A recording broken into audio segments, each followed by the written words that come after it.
Durante décadas, las oraciones matutinas en San Miguel del Valle escondían el llanto silencioso de madres que habían perdido a sus hijas más hermosas, de jóvenes que desaparecían después de confesar sus pecados, y de familias enteras que se desvanecían cuando se atrevían a cuestionar la palabra del Padre Sebastián. Pero un día llegó al pueblo una caravana de comerciantes con mercancía especial, y entre ellos viajaba Francisco Villa con sed de justicia que ardía como carbón encendido. Era marzo de 1914 cuando los caminos polvorientos de Durango se llenaron de rumores sobre extraños sucesos en San Miguel del Valle. Los arrieros que pasaban por el pueblo hablaban en voz baja de muchachas que entraban a confesar sus pecados y nunca salían de la iglesia, de jóvenes viudas que amanecían despojadas de sus hogares después de rechazar las proposiciones del Padre Sebastián, y de hombres íntegros que aparecían ahorcados en los cerros tras denunciar las irregularidades del santo varón. En el campamento revolucionario de los Remedios, donde Villa y sus hombres descansaban después de tomar la plaza de Nombre de Dios, arribó una tarde de viento caliente un grupo inusual. No eran soldados ni refugiados de guerra. Era una familia de comerciantes encabezada por un hombre mayor llamado don Aurelio Herrera, quien venía acompañado de su esposa, sus 3 hijos adultos y 2 empleados de confianza. Don Aurelio pidió audiencia privada con el general Villa. Era un hombre de unos 60 años, de barba blanca cuidada y ojos que habían visto demasiado sufrimiento. Su rostro curtido por años de viajar por los pueblos del norte llevaba grabada una expresión de determinación que llamó la atención del centauro del norte. Villa lo recibió en su tienda de campaña, acompañado únicamente por Rodolfo Fierro y Tomás Urbina. El aire estaba cargado de la tensión que precede a las revelaciones importantes. Don Aurelio no perdió tiempo en cortesías. General Villa, comenzó con voz firme pero quebrada por el dolor, vengo a pedirle justicia para mi hija Elena. Tenía 17 años cuando se la llevaron. Hace 6 meses que no sé nada de ella. Villa se inclinó hacia adelante, estudiando el rostro del comerciante. ¿Quién se la llevó, don Aurelio? El padre Sebastián Cordero de San Miguel del Valle. Y no fue el primero ni será el último si alguien no lo detiene. La historia que siguió heló la sangre incluso a hombres curtidos por años de guerra. Don Aurelio relató cómo su familia había llegado a San Miguel del Valle siguiendo su ruta comercial habitual. Elena, la menor de sus hijos, había insistido en asistir a misa mientras permanecían en el pueblo. Era una jovencita devota, educada en un convento de la capital, que nunca había dado problemas a sus padres. Después de la ceremonia dominical, Elena se acercó al confesionario. Eso fue lo último que la familia vio de ella. Cuando no regresó para la hora de la comida, don Aurelio fue a buscarla a la iglesia. El padre Sebastián le aseguró que la muchacha había salido hace horas, sugiriendo que tal vez había conocido a algún joven del pueblo y se había ido con él. Yo conocí a mi hija, general, continuó don Aurelio con lágrimas en los ojos. Elena jamás habría hecho algo así. Jamás habría abandonado a su familia sin decir palabra. Durante 3 días, don Aurelio y sus hijos peinaron cada rincón de San Miguel del Valle buscando pistas. Interrogaron a vecinos, visitaron todas las casas, ofrecieron recompensas. Nadie había visto a Elena después de que entrara a la iglesia. Pero lo más perturbador era la actitud de los habitantes del pueblo. ¿Había miedo, general? Miedo puro en los ojos de esa gente.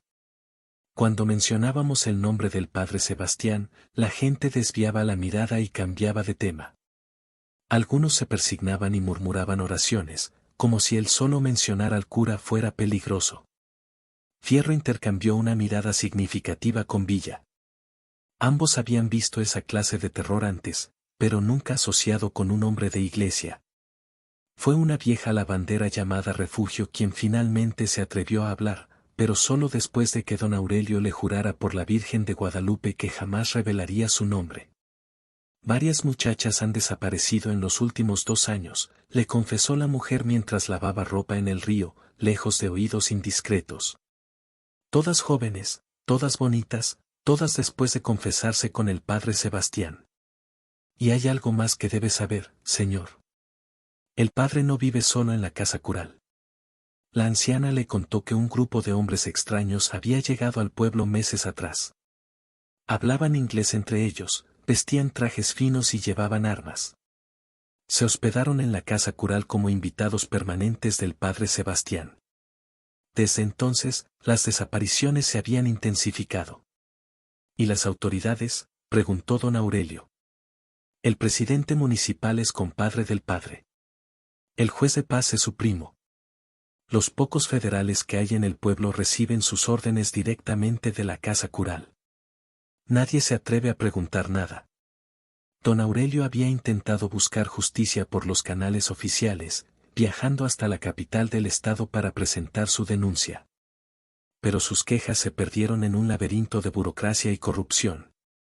Cada funcionario que contactaba le aseguraba que investigaría el caso, pero nunca recibía noticias de avances. Por eso estoy aquí, general, concluyó don Aurelio.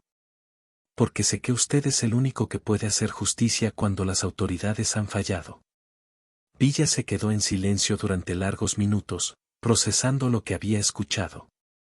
Finalmente se dirigió a Urbina. Tomás, ¿qué sabes de San Miguel del Valle? Urbina, que conocía como pocos los pueblos de la región, frunció el ceño pensativo. Es un lugar próspero, general. Tienen minas de plata en los cerros cercanos, buenas tierras de cultivo. Pero ahora que lo pienso, hace tiempo que no recibimos refugiados de allá. Eso es extraño, porque todos los pueblos de Durango nos han mandado gente huyendo de los federales. Porque la gente no huye cuando tiene más miedo de los que están adentro que de los que están afuera, murmuró Villa. Esa noche, Villa convocó a sus principales lugartenientes. Además de Fierro y Urbina, estaban presentes Martín López, Candelario Cervantes y otros 6 de sus hombres más confiables. La reunión se extendió hasta altas horas mientras planeaban una operación diferente a todas las que habían ejecutado antes. No vamos como revolucionarios, explicó Villa. Vamos como lo que don Aurelio realmente es, comerciantes. Necesitamos entrar al pueblo sin levantar sospechas, investigar qué está pasando realmente y después actuar. La coartada era perfecta. Don Aurelio y su familia reanudarían su actividad comercial normal, pero esta vez acompañados por varios empleados nuevos que en realidad serían dorados disfrazados. Villa mismo se haría pasar por el socio capitalino de don Aurelio, un hombre de negocios interesado en establecer operaciones comerciales en la región. Antes de partir, Villa tuvo una última conversación privada con don Aurelio. Le voy a decir algo, don Aurelio. Es muy probable que encontremos a su hija, pero también es probable que no esté en las condiciones que usted espera. El comerciante cerró los ojos y respiró profundamente. Lo sé, general. Pero necesito saber la verdad, sea cual sea. Y la va a saber. Pero cuando la sepa, va a querer venganza. Y yo se la voy a dar, pero a mi manera. 3 días después, una caravana de comerciantes entró a San Miguel del Valle por el camino principal.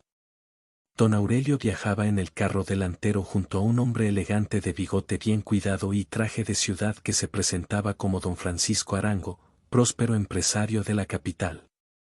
Detrás venían 3 carretas cargadas de mercancías variadas, telas finas, herramientas, productos medicinales, artículos de lujo que siempre despertaban el interés de los pueblerinos prósperos.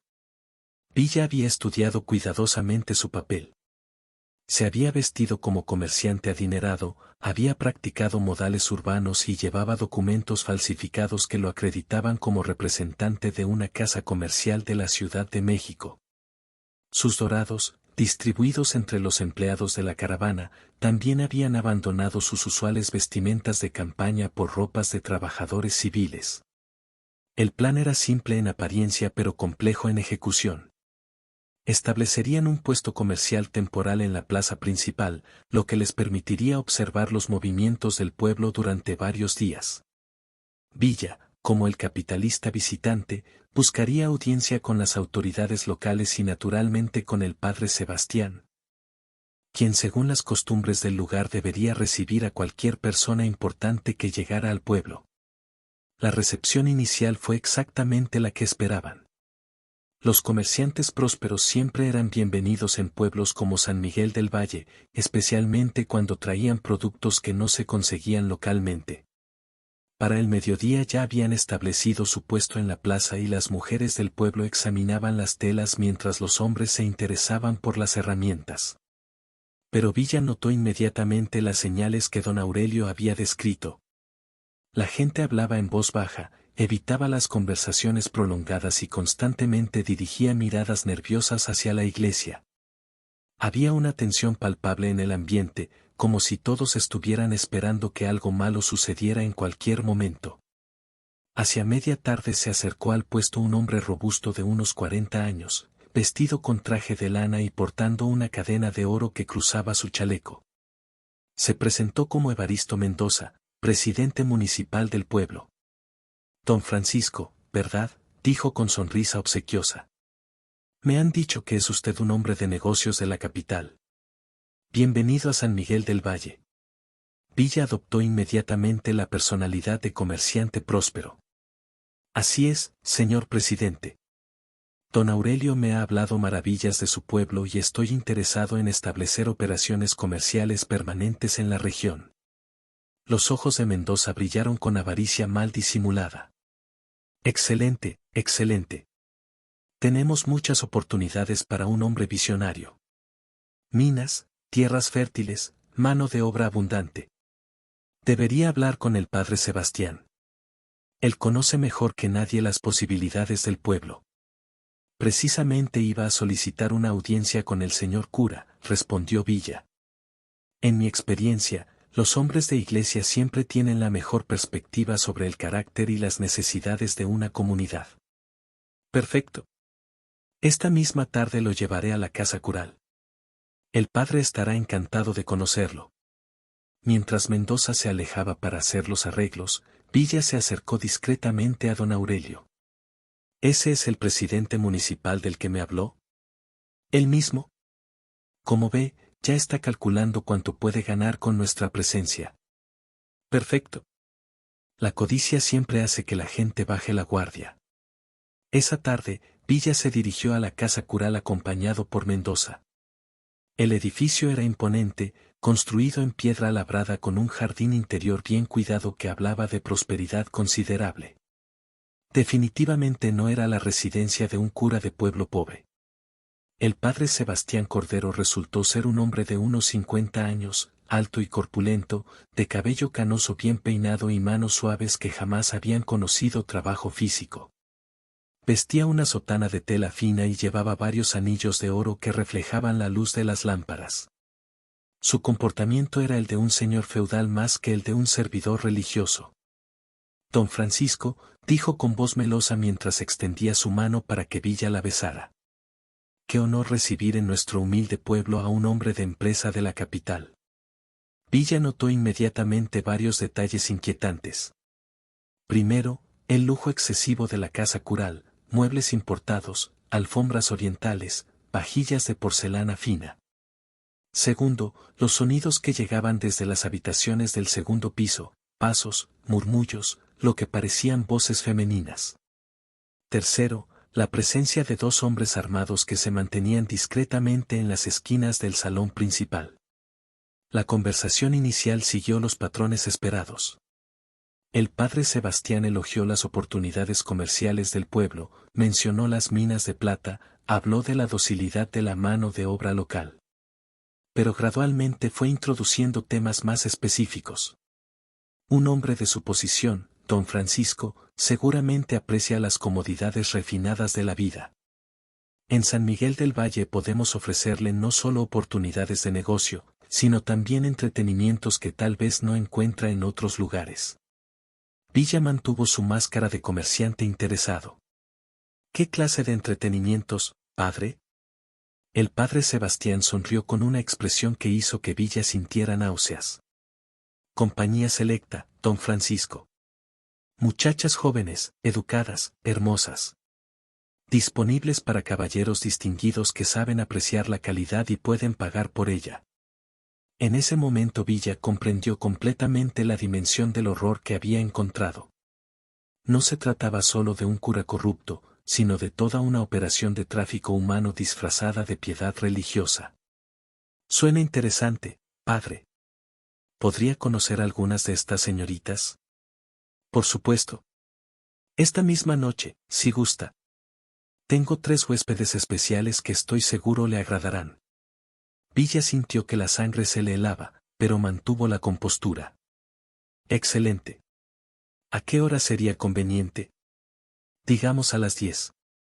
Después de que el pueblo se haya retirado a descansar. Villa regresó al campamento comercial con información suficiente para confirmar sus peores temores. Esa noche se reunió secretamente con sus hombres en el cuarto que habían alquilado en la posada del pueblo. Es peor de lo que pensábamos, les informó en voz muy baja. No solo tienen a las muchachas prisioneras, las están vendiendo. Y el padre Sebastián me invitó a conocer a 3 de ellas esta noche. Fierro apretó los puños. ¿Cuál es el plan, mi general? Voy a ir a esa cita. Pero ustedes van a estar listos para actuar en cuanto yo dé la señal. Si te está interesando esta historia de justicia revolucionaria, dame un like y síguenos para más relatos históricos que te van a impactar. A las 10 de la noche, Villa se presentó en la casa cural vestido con su mejor traje de comerciante. El padre Sebastián lo recibió con una copa de brandy y una sonrisa que no llegaba a sus ojos fríos. Don Francisco, qué puntual. Me gusta eso en un hombre de negocios. Lo condujo a través de pasillos iluminados por velas hasta llegar a una habitación en el segundo piso. Era un salón decorado con lujo obsceno, tapices orientales, muebles tallados, una gran cama con doseles de seda. Y en una esquina, 3 sillas donde estaban sentadas 3 jovencitas. Villa sintió que se le detenía el corazón. Una de ellas, de cabello castaño y ojos verdes, era inconfundiblemente Elena Herrera. Las otras 2 también eran muy jóvenes, probablemente menores de 20 años. Las 3 vestían ropas finas pero sus rostros mostraban el vacío de quienes han perdido toda esperanza. Como puede ver, don Francisco, solo la mejor calidad. Estas señoritas han recibido educación especial para atender a caballeros refinados. Villa luchó contra el impulso de destrozar al padre Sebastián con sus propias manos. Necesitaba más información antes de actuar. Son realmente hermosas, padre. ¿Cómo consigue usted muchachas de tal calidad? El padre se hinchó de orgullo. Tengo métodos muy efectivos.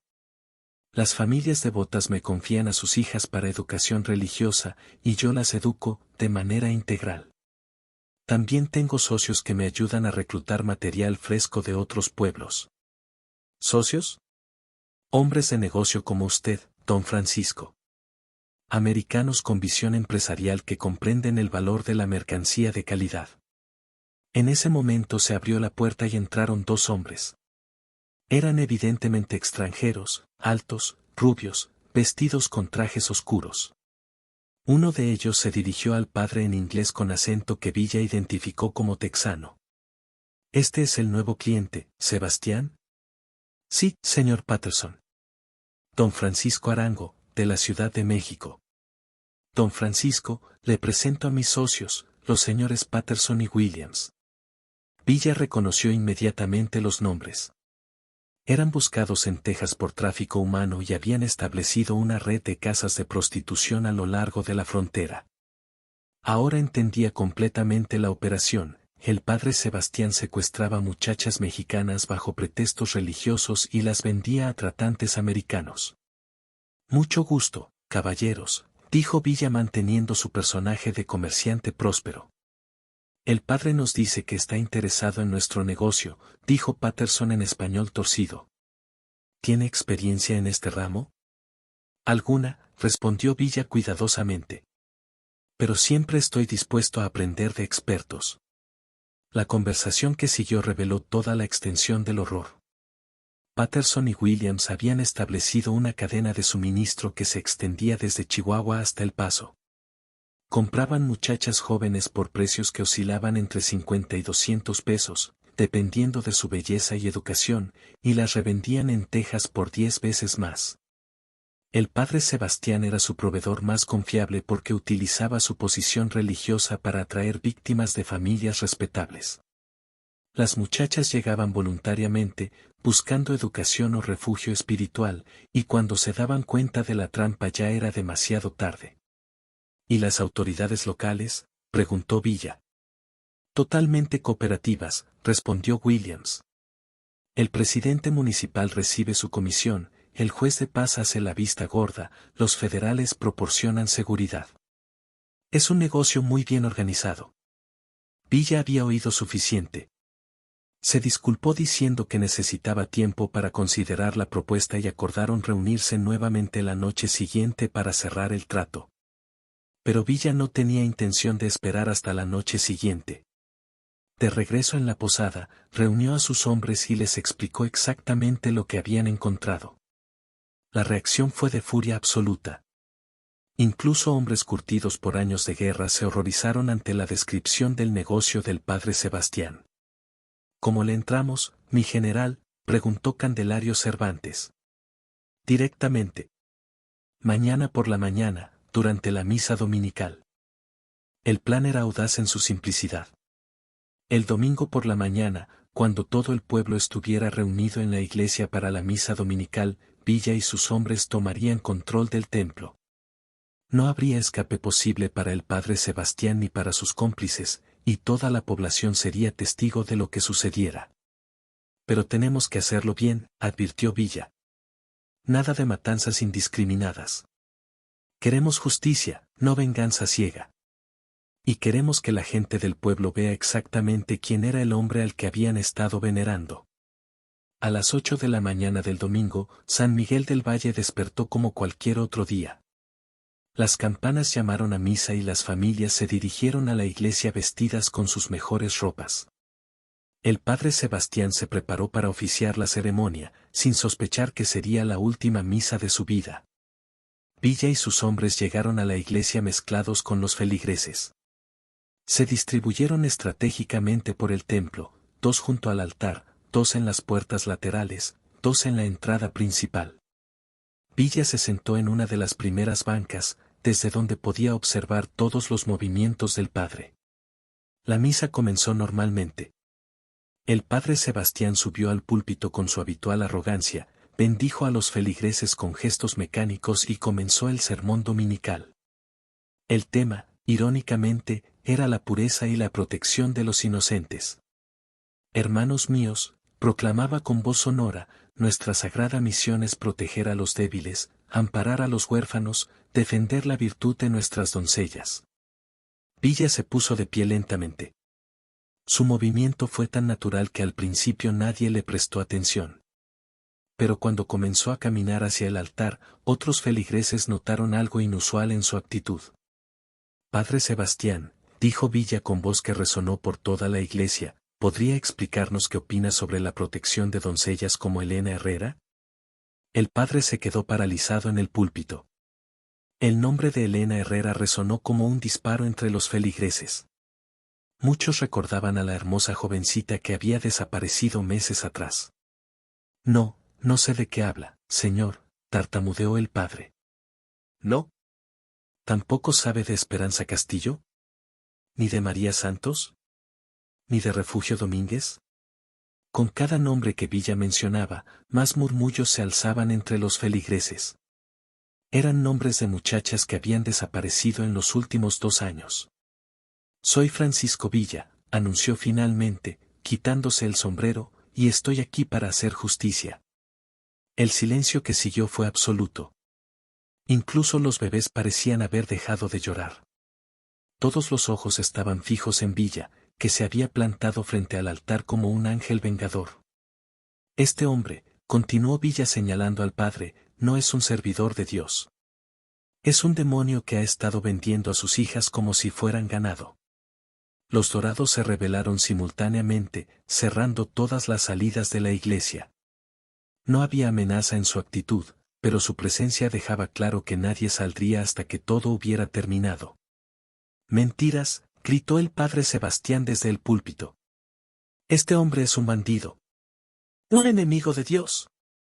Mentiras, respondió Villa. Fierro, trae a las testigos. Rodolfo Fierro salió de la iglesia y regresó minutos después acompañado por 3 figuras que hicieron que varios feligreses gritaran de asombro. Eran Elena Herrera y las otras 2 muchachas que Villa había visto la noche anterior en la casa cural. Don Aurelio se levantó de su banca como impulsado por un resorte. Elena. Hija mía. La reunión entre padre e hija fue desgarradora. Elena se desplomó en los brazos de don Aurelio, sollozando como si fuera una niña pequeña. Pero cuando se calmó lo suficiente para hablar, su testimonio fue devastador. Papá, dijo con voz quebrada pero firme, este hombre me tuvo prisionera durante 6 meses. A mí y a muchas otras. Nos vendía a extranjeros como si fuéramos animales. Los murmullos de horror recorrieron la iglesia. Varias mujeres comenzaron a persignarse, otras a llorar abiertamente. Villa se dirigió entonces al padre Sebastián, que había bajado del púlpito y trataba desesperadamente de llegar a una de las puertas laterales. No tan rápido, padre. Usted va a explicarle a su rebaño exactamente qué clase de pastor ha sido. No tengo por qué explicar nada a un forajido, respondió el padre tratando de recuperar su autoridad. ¿Forajido? Villa sonrió con frialdad. ¿Sabe qué es lo que más me molesta de hombres como usted? Que usan la religión como escudo para sus cochinadas. Pero hoy ese escudo no le va a servir. Villa se acercó al padre y con un movimiento rápido le arrancó la sotana, dejándolo en ropa interior frente a toda la congregación. El simbolismo era poderoso, el falso pastor quedaba desnudo ante su rebaño. Miren bien, gritó Villa dirigiéndose a los feligreses, miren a su santo varón sin su disfraz. El padre Sebastián, humillado y aterrorizado, cayó de rodillas. ¿Perdón? ¿Perdón? No sabía lo que hacía. ¿Perdón? La voz de Villa se llenó de desprecio. ¿Dónde estaba su perdón cuando estas niñas lloraban pidiendo misericordia? ¿Dónde estaba su compasión cuando las vendía como mercancía? En ese momento se abrieron las puertas principales de la iglesia y entraron varios hombres más. Eran Patterson, Williams y sus secuaces, acompañados por el presidente municipal Mendoza y algunos federales. Evidentemente habían venido a rescatar a su socio. Villa, gritó Patterson en su español torcido, suelte al padre o habrá consecuencias. Villa se volvió hacia los recién llegados con una sonrisa peligrosa. ¡Qué oportuno! Justo estaba esperando que llegaran los otros participantes de este negocio. Los dorados ya habían rodeado a los intrusos. Era evidente que Villa había previsto esta posibilidad. Señores feligreses, anunció Villa, permítanme presentarles a los socios comerciales de su querido padre. Estos caballeros americanos son los que compraban a sus hijas. Patterson trató de sacar su pistola, pero Candelario Cervantes ya tenía la suya apuntándole a la cabeza. Yo que usted no lo intentaría, gringo. Villa se dirigió entonces a toda la congregación reunida. Gente de San Miguel del Valle, durante años han vivido con miedo sin saber exactamente por qué. Hoy van a saber la verdad completa. Lo que siguió fue un juicio público como nunca antes se había visto en un pueblo mexicano. Villa obligó al padre Sebastián a confesar cada uno de sus crímenes frente a sus propios feligreses. La lista era interminable: secuestros, violaciones, venta de personas, chantajes, robos de tierras, complicidad con criminales extranjeros. ¿Y las autoridades locales?, preguntó Villa señalando a Mendoza. El presidente municipal recibía comisión por cada muchacha que conseguíamos, confesó el padre entre sollozos. El juez falsificaba documentos. Los federales proporcionaban protección. Era una red de corrupción que abarcaba todo el poder local. Villa se dirigió entonces a los feligreses. ¿Ven cómo funciona? Los que debían protegerlos eran los que más los lastimaban. Los que debían impartir justicia eran los que más injusticias cometían. Cuando las confesiones terminaron, Villa enfrentó el momento más difícil: decidir el castigo. La multitud pedía sangre. Gritaban que matara al padre Sebastián, que colgara a los americanos, que fusilara a todos los cómplices. Pero Villa tenía otros planes. Padre Sebastián, dijo con voz que resonó por toda la iglesia, usted va a recibir exactamente el mismo trato que les dio a sus víctimas. Ordenó que despojaran completamente al padre de toda su ropa y sus pertenencias. Después lo colocaron frente al altar mayor, completamente desnudo ante la congregación que durante años había venerado su supuesta santidad. Ahora va a caminar por todo el pueblo, anunció Villa, exactamente como usted obligó a caminar a esas muchachas cuando las llevaba prisioneras. Desnudo, humillado, para que todos vean quién es realmente. El padre Sebastián se desplomó completamente, llorando como niño. No puede hacerme esto. Soy un hombre de Dios. Usted dejó de ser hombre de Dios desde el momento que tocó a la primera niña inocente, respondió Villa con desprecio. Pero el castigo no terminó ahí.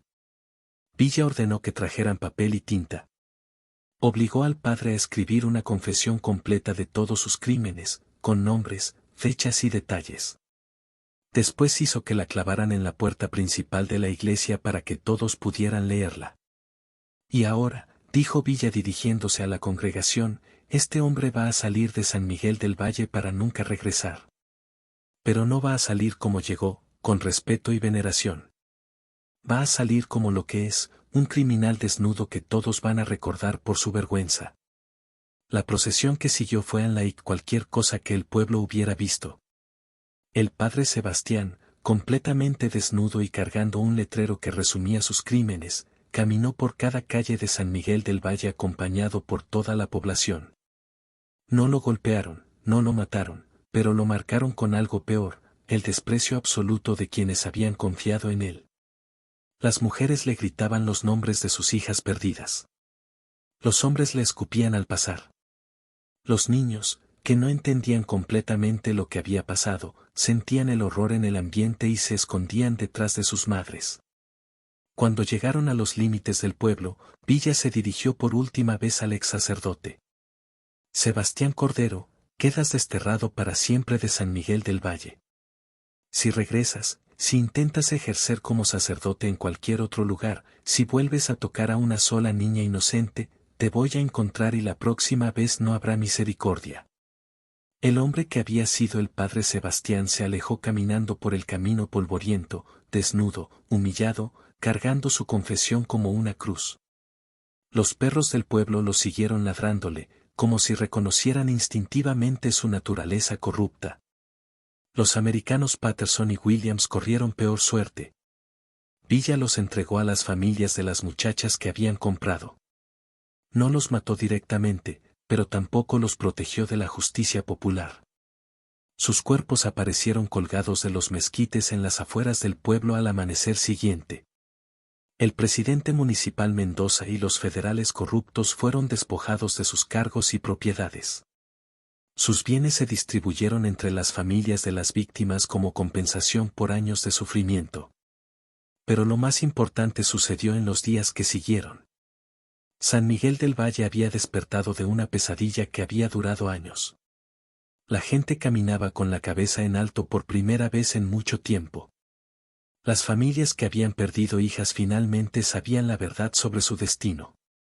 Elena Herrera y las otras muchachas rescatadas necesitarían tiempo para sanar, pero al menos ahora tenían la oportunidad de reconstruir sus vidas con el apoyo de sus familias y su comunidad.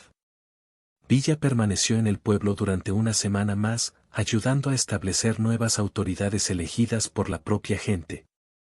No impuso gobernantes desde afuera, permitió que los habitantes de San Miguel del Valle eligieran a quienes consideraran más dignos de confianza.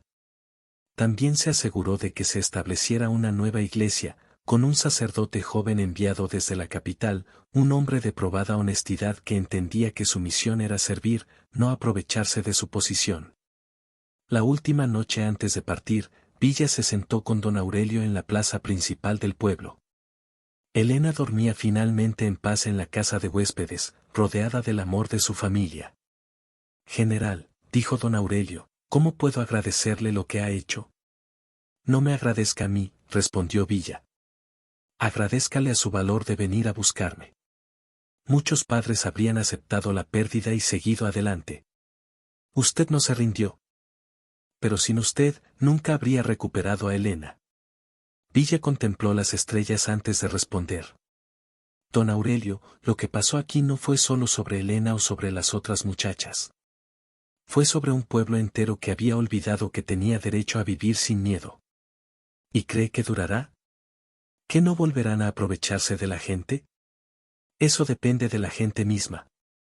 Si vuelven a cerrar los ojos, si vuelven a permitir que el miedo los paralice, seguramente aparecerán otro Sebastián Cordero. Pero si recuerdan lo que vieron hoy, si recuerdan que tienen el poder de decir no, entonces nadie volverá a abusar de ellos. Al día siguiente, Villa y sus hombres se prepararon para partir. Pero antes de montar su caballo, Villa entró una última vez a la iglesia. Estaba vacía y silenciosa, pero ya no tenía la atmósfera opresiva de días anteriores. Las velas ardían limpiamente y un rayo de sol entraba por las ventanas, iluminando el altar donde días antes se había consumado la justicia. Se arrodilló frente al crucifijo y oró en silencio. No pidió perdón por lo que había hecho, porque sabía que había sido necesario. En cambio, pidió que la gente de San Miguel del Valle nunca volviera a necesitar que alguien como él viniera a liberarlos. Cuando salió de la iglesia, encontró a toda la población del pueblo reunida en la plaza para despedirlo. No eran los mismos rostros asustados que había visto al llegar. Ahora brillaban con dignidad recuperada y esperanza renovada. Una anciana se acercó a Villa y le entregó un pequeño escapulario bordado a mano. Para que lo proteja en sus batallas, general, le dijo con lágrimas en los ojos. Usted nos devolvió a nuestras hijas. Villa aceptó el regalo con solemnidad. Sabía que lo llevaría siempre consigo, no como amuleto, sino como recordatorio de por qué luchaba realmente. Mientras la columna se alejaba de San Miguel del Valle, Villa se volvió una última vez. En la torre de la iglesia, las campanas sonaban claramente, pero esta vez no escondían gritos de dolor. Sonaban para celebrar la libertad. Fierro cabalgó hasta ponerse a la par de su general. ¿A dónde ahora, compadre?